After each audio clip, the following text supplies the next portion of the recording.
I'd like to thank Dr. Olken for an excellent presentation. It's interesting to have observed the progress over the last 5 years, since 2005, the feast of SDI, and now a little bit time for digestion at the UN, and appreciation of that, is raising in the future of the issue of data sharing should be noted. This is a case where now that we're beginning to have the infrastructure, we need to think about the content, and certainly other organizations, GEO is addressing the question of data sharing and data rights. So this is one of our agenda as we look at the coming years. Our next speaker is giving a presentation on 2010, the year of biodiversity, Dr. Bob Scholes. This is, I hope, not just the first year of biodiversity, but one of many. It's a very important subject. Dr. Scholes is a systems ecologist employed and working at the Council for Scientific and Industrial Research, the CSIR, in South Africa. He has over 2 decades of research experience on the topic of global climate change. He is or has been a member of several steering committees of international research programs, such as the International Geosphere Biosphere Program, the Global Climate Observing System, and in fact many others that I could spend an hour talking about. He is currently chair of the Group on Earth Observations, Biodiversity Observation Network, and co-chair of the steering committee of Diversitas, which is the International Biodiversity Research Coordinating Body. I'd like to welcome Dr. Scholes. Thank you very much, Jay. Now for something completely different. I have absolutely no idea who I'm speaking to in this audience, so I'm going to assume nothing. I'm going to assume that you're not biodiversity specialists, but that you have an interest in this topic, and especially the spatial aspects of this topic. So I'll start off telling you something about the biodiversity crisis, what's going on and why is it going on, and some of the reasons that we should be concerned about it, and then particularly what can we do about it, and especially in the area of bioinformatics. So in the year 2002, at the World Summit on Sustainable Development in Johannesburg in South Africa, virtually every nation in the world, I think it was over 180 countries, committed themselves to this really simple objective: to slow down the rate of biodiversity loss by 2010, and that's why this is the year of biodiversity. Well, it's quite a weak target when you think about it. It's like, saying to a serial murderer, excuse me, sir, I wonder if it's not too much trouble if you would just mind murdering a little less in the future than you currently are. But anyway, how are we doing with respect to that target? The short answer is not very well at all.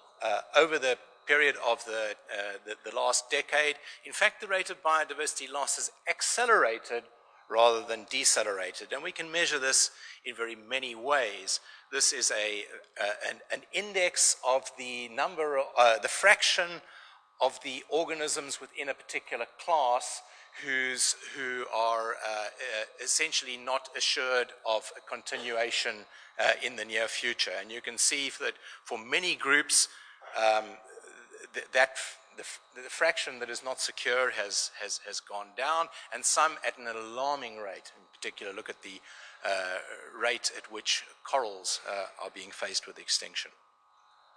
We have other ways of looking at this. We can average across whole species populations in broad groups of taxa, and what we see worldwide, the complete abundance of organisms is in fact declining, especially in tropical regions. It's apparently gone up in temperate regions, but the reason for that is that it's been so severely deplenished in the period up to 2000 or up to 1970, which was where this index started, that now in fact we're coming up from a very low baseline. We have a whole lot of different indicators which basically repeat this story. The state indicators tell us about biodiversity in many different ways. We've seen 2 of those ways, but there are many others, and they basically all tell the same story of accelerating decline in biodiversity. And when we look at the pressure variables, which are the things, the underlying causes of that, we see that they're all going up, and most of them are going up at an accelerating rate. The somewhat good news is we also have a bunch of measures of human responses to that, and mostly, people are getting organized around this issue, and we are seeing increases in protected areas and a variety of other measures. However, there's a big lag effect, and it's not at all clear that the measures that we are taking are in fact sufficient for the task at hand. We know from the fossil record more or less what the historical turnover rate of species is. Roughly speaking, it is a species lasts for 1 million years. I'm not taking any bets on how long our own species is going to live. We've existed for 250,000. I don't think we're going to make our million. But anyway,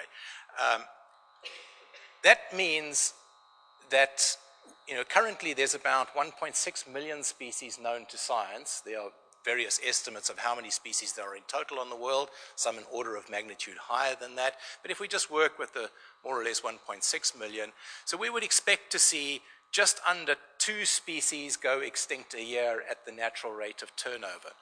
Well, over the period of record, which is essentially the last 2 centuries, we're actually seeing a rate of extinction which is 100 times higher than that in the various groups that we have a rich record of, for instance, in the mammals and in the birds. So we are, in the current era, driving species extinct at a rate which is 100 times higher than the background rate.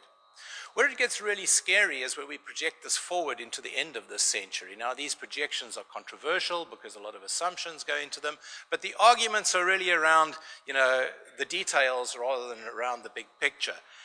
And the projection for later in the century is that we will be committing species to premature extinction at a rate 100 times higher than the current rate. In other words, 10,000 times faster than the natural turnover rate of species.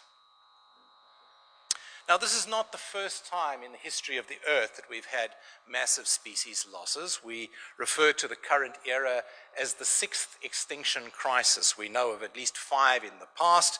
The very famous one, 56 million years ago, when we believe an asteroid struck the Earth, causing the dinosaurs to go extinct. Well, what makes this one somewhat different is this one isn't caused by an event like an asteroid impact. It's actually caused by us. It's caused by the massive preeminence of humans on the planet. And here are the big reasons why species and biodiversity is being lost. The major one continues to be loss and degradation of habitat. All over the world, that's a huge issue. Of course, those transformations occurred in Europe many centuries ago. The cutting edge, so to speak, is now in the tropical areas. Overexploitation of wild populations, overfishing is a good example of that, is a key driver in many parts of the world. We think that in this century, climate change is going to overtake those primary drivers as the most important cause of species loss on the planet. There are also instances of pollution, including excess nutrients. This is a major cause of species loss in freshwater and coastal systems. And then many parts of the world are seeing invasion by species which previously didn't occur in that area.